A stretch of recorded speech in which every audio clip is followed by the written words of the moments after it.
지금도 재미있어? 스키를 타고 있지? 평생 스키 타는 이유를 첫째는 스키 기술로 보는 관점이고 둘째는 스키 투어로 보는 관점입니다.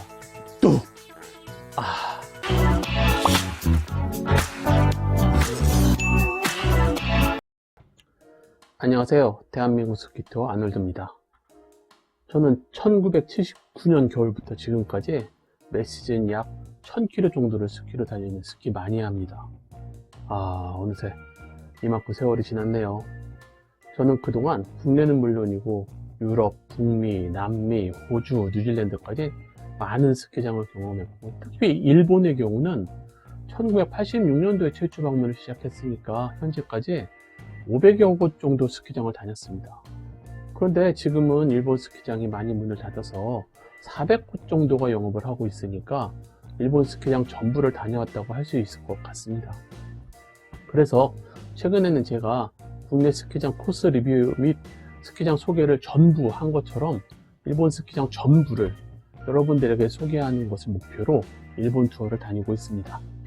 저도 여러분들처럼 겨울이면 항상 무조건 스키를 타러 다녔는데 최근 들어 질문을 받았습니다. 왜 평생 스키를 타느냐? 스키 말고 다른 재밌는 운동도 많은데 왜? 지금도 재미있어? 라는 질문인데 순간 뭐지? 진짜 왜 내가 계속 스키를 타고 있지? 갑자기 제 인생의 큰 축을 담당하고 있던 스키 투어에 대한 목적과 목표, 성과 등 기본적인 고민을 하게 되었습니다. 특별한 고민 없이 루틴처럼 돌아가던 저의 겨울철 야외 활동에 대한 근본적인 질문을 다시 하게 되었죠. 그래서 생각을 정리하고 고민을 공유하면은 여러분들도 저도 평생 스키 타는 이유를 밝혀낼 수 있을 것 같아서 잠시 같이 생각하는 시간을 가질까 합니다. 저의 스키 인생을 두 가지 측면에서 말씀드리겠습니다. 첫째는 스키 기술로 보는 관점이고 둘째는 스키 투어로 보는 관점입니다. 우선 스키 기술 관점에서 설명하겠습니다. 제가 입문하던 당시에는 대부분 스키가 노말 스키라는 장비였습니다. 노말 스키라고 하는 것은 회전 방향이 거의 없는 스키인데 정말 배우기도 힘들고 스키 컨트롤도 어려운 사용하기 정말 힘든 장비였습니다. 스키 길이도 자기 키보다 10에서 20cm 정도 크게 사용을 했으니 입문자들이 얼마나 타기 어려웠는지 경험해 보신 분들만 이해할 수 있을 것입니다. 지금 제 설명에 동일하신 분들이라면 노말 스키를 경험하신 1세대 스키어라고 할 수 있습니다. 여하튼 그래서 말 그대로 당시에는 스키를 대충 타는 사람들이 많았습니다. 저 또한 막 스키로 한 10년 이상 달렸죠. 그런데 어느 순간 카빙 스키라는 장비가 나타나기 시작했습니다. 그래서 유행을 따라서 카빙 스키를 구매해서 처음 신고 슬로프에 올라간 날을 잊지 못합니다. 그냥 살짝만 눌러주면 스키가 알아서 회전을 하는데 와, 이건 완전히 다른 세상이었습니다. 그렇게 몇 시즌을 카빙에 빠져서 쏘는 즐거움에 달렸는데 또 어느 순간 스키장에 보더들이 하나둘씩 나타나기 시작하는 것이었습니다. 스키 실력이 최상급이라고 자부하던 입장에서 저 보드 정도는 쉽게 탈 수 있을 것 같아 라고 자신했었습니다. 그래서 강습도 없이 그냥 보드를 빌려서 무조건 슬로프로 올라갔습니다. 처음 올라갔던 지산 2번 코스 몇 번이나 넘어졌는지 기억은 나지 않지만 다음날 몸이 쑤셔서 못 일어났다는 것은 확실하게 기억합니다. 그렇게 또 한동안 보드에 빠져서 파크에도 들어가고 점프도 하고 그렇게 했습니다. 그렇게 스키와 보드를 아무거나 타던 2000년대 초반 미국 콜로라도에 있는 너버랜드라는 스키장을 간 적이 있었습니다. 그곳에서 슬로프가 전부 올록볼록한 코스를 만난 적이 있었습니다. 스키로 내려가는데 도저히 내려갈 수 없음에 깜짝 놀랐습니다. 나 최상급인데 왜 못 내려가지? 그곳에서 인생 처음으로 모그 코스를 만난 겁니다. 자연모굴이었습니다. 그 당시에는. 와, 이거 어떻게 타는 거야? 그래서 여기저기 알아보니까 캐나다 블랙홈에서 조스마트가 일주일 단위로 모그 캠프를 여름에 진행한다는 것을 알게 되었습니다. 그래서 그곳에 처음 참가를 해서 모그를 배웠는데 너무 재밌었습니다. 그리고 한 7, 8년 동안 계속 갔던 것으로 기억합니다. 거기서 어느 정도 자신감을 가지게 된 후 점프에서 조금 더 과감한 기술을 도전하게 되었습니다. 백플립도 아니고요. 점프 상태에서 앞으로 한 바퀴 도는 프론트 플립을 도전했습니다. 뚝! 부상 당해보신 분들은 아시지만 몸속에서 나는 소리는 정말 크게 들립니다. 오른쪽 내치인대가 뚝!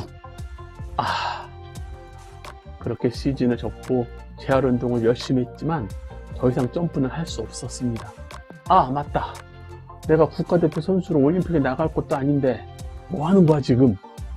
이라는 현실을 직시하게 되었습니다.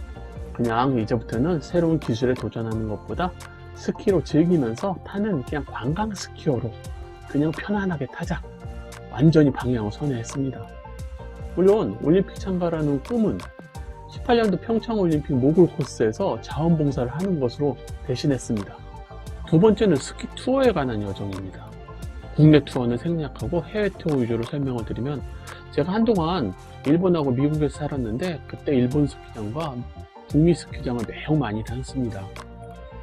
한국에 돌아와서는 겨울방학 때는 국내 스키장, 여름방학 때는 호주, 뉴질랜드, 칠레, 가끔은 체르마시라든지 블랙홀 모글 캠프처럼 여름에 스키를 즐길 수 있는 곳을 다녔습니다. 그러다가 봄, 가을에 자전거 타는 취미가 여름까지 이어지면서 어느 해부터인가는 여름 투어를 안 가게 되었습니다. 그렇게 되다 보니 자연스럽게 겨울 시즌 해외 투어를 가게 되었고, 북미 지역은 많이 갔었기 때문에 알프스 지역으로 2, 3주씩 장기간 투어를 다녔습니다. 그렇게 몇 시즌이 지나고 장기간 장거리 투어가 힘이 벅차다는 느낌이 올 때 나이가 먹어가며 늙어가는 중이라는 걸 느꼈습니다. 그냥 일본에 가자. 가서 파우더를 타는 거야. 짧게 여러 번 다녀와도 부담 없고 많은 곳을 가봤지만 아직도 가볼 곳이 많은, 그리고 가보고 싶은 곳이 또 남아있는 일본으로 해외 투어 행선지를 바꾸게 되었습니다. 물론 유럽보다 가까운 카자흐스탄이라든지 우즈베키스탄 같은 곳에 가끔 가기도 했지만, 당시에는 비행편이 야간 비행이라 피로도가 유럽 수준하고 비슷해서 체력적 부담이 되는 것은 마찬가지였습니다. 그래서 결론적으로 지금 내 상황에는 역시 일본이 최고구나 라는 확신을 갖게 되었습니다. 여러분들 세계에서 겨울철 적설량이 가장 많은 나라가 일본인 거 알고 계시나요? 하룻밤에 2m씩 내리는 경우도 종종 있습니다. 그 소리는 파우더 천국이란 소리입니다. 특히 최근 기술 위주가 아닌 편안한 스키를 즐기는 저에게는 일본이 최고라는 생각을 계속하게 됩니다. 최근에는 매 시즌 3번에서 4번 정도 일본 원정을 가는 편입니다. 제 영상을 꾸준히 보신 분들은 아실 테지만 저는 매일매일 다른 스키장에 가서 대부분 한 슬프를 한 번씩만 타고 마무리하는 경우가 많습니다. 너무 좋다고 무리하지 않고 편안하게 즐기며 매일 다른 곳에서 행복한 시간을 보내는 스키를 추구하기 때문입니다. 이렇게 평생 스키를 즐기면서 정말 좋은 분들을 많이 만났습니다. 특히 저보다 10살이나 20살 정도 연배인 형님들에 대한 기억이 많은데, 저녁에 술 한잔하며 인생 조언도 많이 듣고 스키에 대한 견해도 많이 들었던 추억이 있습니다. 지금 그분들이 70, 80대 접어드신 분들이 꽤 계시는데 대략 한 75%는 스키를 그만두신 것 같습니다. 한 20년 동안 매 시즌 열성적으로 타시는 분들이었는데 어느 순간 보이질 않게 되었습니다. 걱정돼서 전화를 드리니 새벽에 일찍 스키장면을 챙겨서 나오는데 이 추운 날 내가 뭐 하는 거야? 라는 생각이 들며 에이! 오후에 골프 연습장이나 가자! 하며 포기한 게 지금 스키를 완전히 접게 된 발단이라는 이야기를 들었습니다. 갑자기 찾아온 심리적 변화. 아니 뭐예요 형님, 빨리 오세요 하고 전화를 끊었던 게 그 형님하고 마지막 통화입니다. 물론 돌아가셨다는 이야기는 아니고 스키장에서 만나지 않으니 통화할 이유도 없고 그렇게 못 만나게 되었습니다. 이건 다른 이야기인데 제가 다른 운동으로 테니스를 하고 있습니다. 우리 클럽의 창립 멤버이신 분, 그러니까 한 40년 이상 테니스를 치신 분이죠. 작년에 돌아가셨는데 당시 88세 생일을 넘기시고 테니스를 치러 오셔가지고 우리가 축하해드리고 게임도 두세 게임 하고 가셨던 걸로 기억합니다. 그런데 다음날 그분 장례식장으로 주문을 갔습니다. 사모님 말씀이 테니스 치시고 집에 오셔서 저녁 잘 드시고 일찍 주무신다고 방에 들어가신 모습이 마지막이라고 합니다. 조금은 허망하긴 해도 요양병원에 3년씩 누워있다가 가는 것보다 훨씬 품위 있는 죽음이라고 장례식장에서 이구동성으로 이야기했습니다. 이야기가 약간 산으로 갔는데요. 결론입니다. 저는 건강하고 행복한 인생을 위해 지속 가능한 겨울 운동으로 스키를 선택했습니다. 스키를 지속적으로 오래 타려면 열정을 가지고 계속 도전을 해야 하는데 그 열정을 유지하는 게 되게 힘듭니다. 스키어가 눈을 보면 설레이는 마음이 들어야 한다고 생각합니다. 그런데 아까 아는 형님처럼 귀찮음이 설레임을 이겨버리면 스키를 그만두게 되는 것 같습니다. 그럼 계속 설레는 방법은 뭘까요?